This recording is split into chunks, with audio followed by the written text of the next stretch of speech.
சந்திர கிரகணம் இதுக்கு சோமோபராகா அப்படின்னு பேரு. லூனார் எக்லிப்ஸ் அப்படின்னு இங்கிலீஷ்ல சொல்றேன். இது சாஸ்திரத்தினுடைய பார்வையில ஒரு பெரிய புண்ணிய காலமாக இருக்கு. புண்ணிய காலம்னா இந்த கிரகணத்தை தாண்டி ஒரு புண்ணிய காலம் கிடையாது. பேர்பட்ட ஒரு பெரிய புண்ணிய காலம். இந்த கிரகணம் மட்டும் தெரிஞ்சாதான் புண்ணிய காலம். அதாவது பல தேசங்கள்ல இந்த கிரகணம் தெரியாம போயிடும், சில தேசங்கள்ல தெரியும். அப்ப தெரியக்கூடிய ஒரு யோக்கியத்தையோட அந்த சந்திரனானவர் இருந்தார் அப்படின்னா அது புண்ணிய காலமாக சொல்லப்பட்டிருக்கு. இந்த கிரகணம் 2026 மார்ச் மாதம் 3ஆம் தேதி சம்பவிக்கிறது.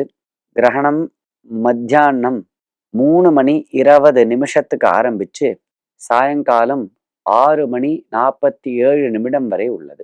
இப்படி இருந்தாலும் சந்திரன் உதயமான பிற்பாடுதான் அந்த சந்திரன் அதாவது கிரகத்தினால பீடிக்கப்பட்டதான சந்திரன் இருக்காரே, அந்த சந்திரனை நாம் பார்க்க முடியும்.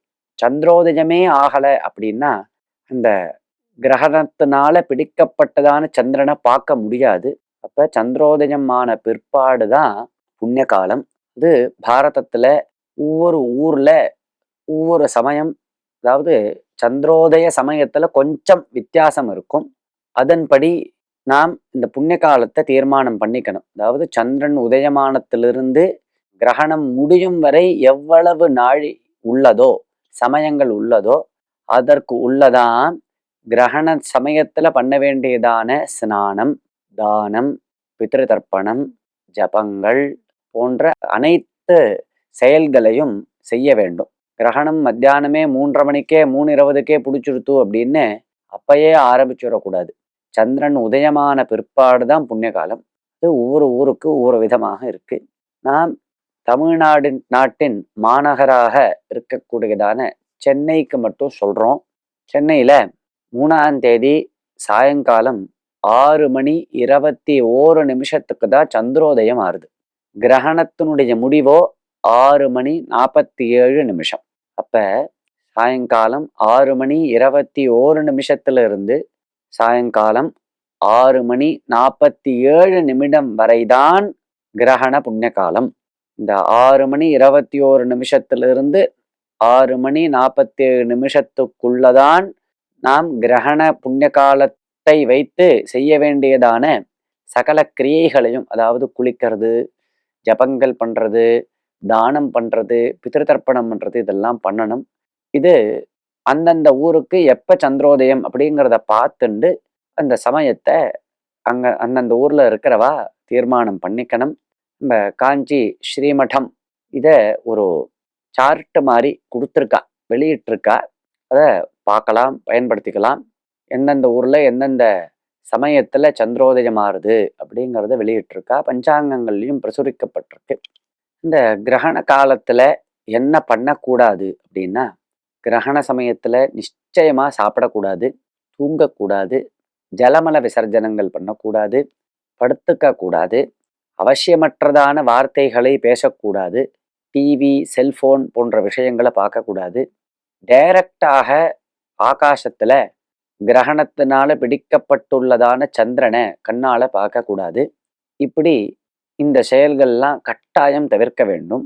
கட்டாயம் செய்ய வேண்டிய செயல், கிரகண காலத்துல கிரகணம் பிடிச்ச உடனே ஸ்நானம் பண்ணணும், நிச்சயமா குளிக்கணும், பிடிச்ச பிற்பாடு குளிக்கணும். ரொம்ப குறுகிய நேரமாக இருக்கிறதுனால இந்த சங்கல்பத்தை முன்னாடியே பண்ணி வச்சுடலாம். கிரகணம் பிடிச்ச உடனே சட்டுன்னு 6:21 குளிச்சுடணும்.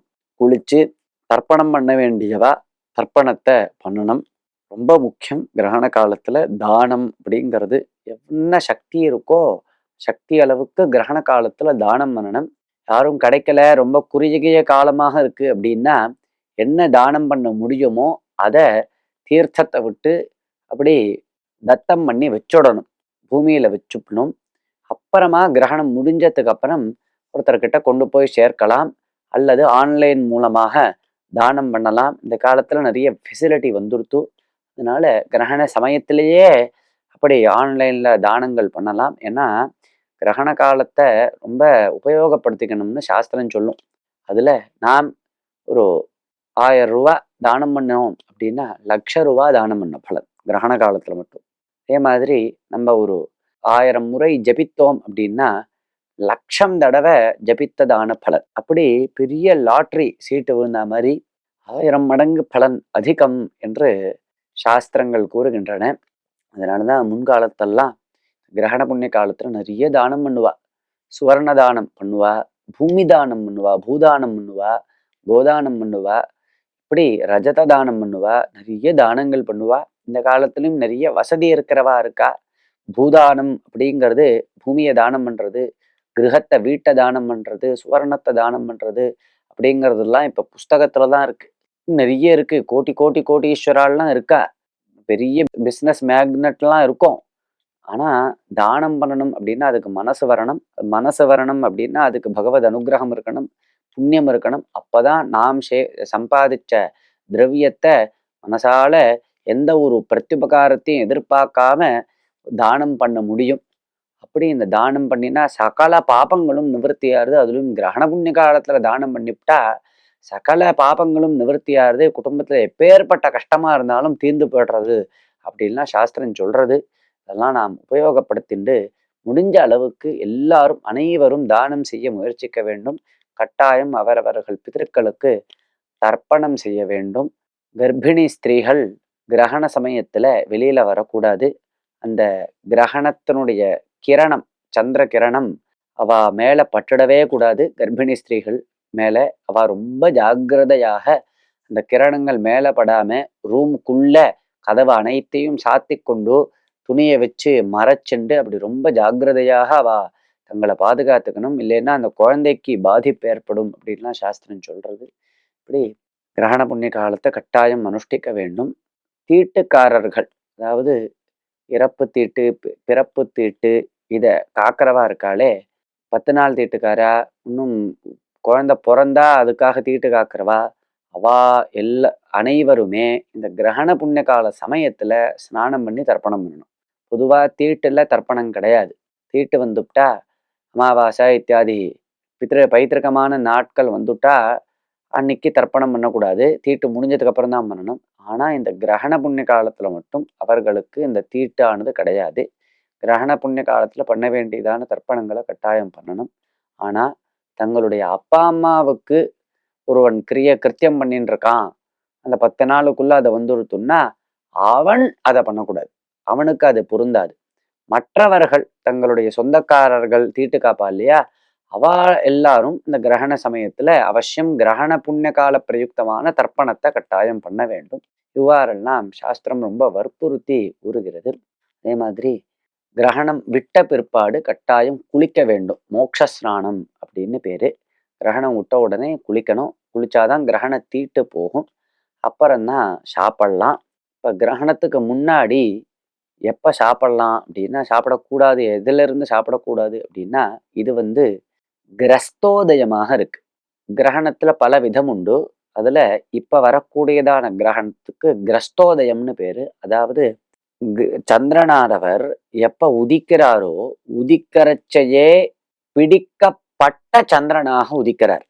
கிரகணத்தினால பிடிக்கப்பட்டு கிரகிக்கப்பட்ட கிரகணத்தோட கூடிய சந்திரனாக உதிக்கிறார் அவர். அப்படிங்கிறதுக்கு கிரஸ்தோதயம் அப்படின்னு பேரு. அப்ப சாஸ்திரம் இன்றைய தினம், அதாவது 3ஆம் தேதி மார்ச் மாசம் 3ஆம் தேதி அன்னைக்கு பகல் முழுவதும் உபவாசம் அப்படின்னு சொல்றது. பகல்ல முழுக்க அன்னைக்கு சாப்பிடக்கூடாது. சாயங்காலம் சந்திர கிரகணம் முடிஞ்சு ஸ்நானம் பண்ணி சந்திரனை பார்த்துட்டு அப்புறம்தான் சமைச்சு சாப்பிடணும். முன்னாடி சமைச்சு வச்சதையும் சாப்பிடக்கூடாது. முட்டாடிலாம் சமைச்சு வச்சிருந்தா அதெல்லாம் தூக்கி கொட்டிடணும். அதெல்லாம் உபயோகப்படுத்தக்கூடாது. கிரகண காலத்துல இருக்கக்கூடிய சாப்பாட்டெல்லாம் சாப்பிடக்கூடாது. அப்படி கிரகணம் முடிஞ்சதுக்கு அப்புறம் ஸ்நானம் பண்ணி அப்புறமா சமைச்சு தான் சாப்பிடணும். அன்னைக்கு கார்த்தால போஜனம் கிடையாது.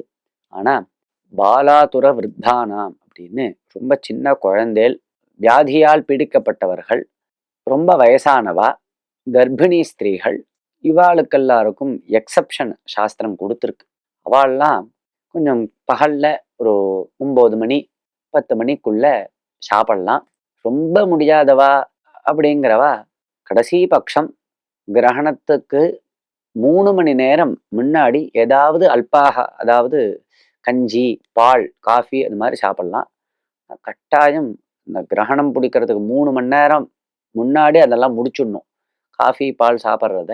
அதுக்கப்புறம் சாப்பிடவே கூடாது. இப்போ 6:30 மணிக்கு 6 மணி 6:15க்கு கிரகணம் பிடிக்கிறது, 6:21க்கு பிடிக்கிறது இல்லையா சென்னையில.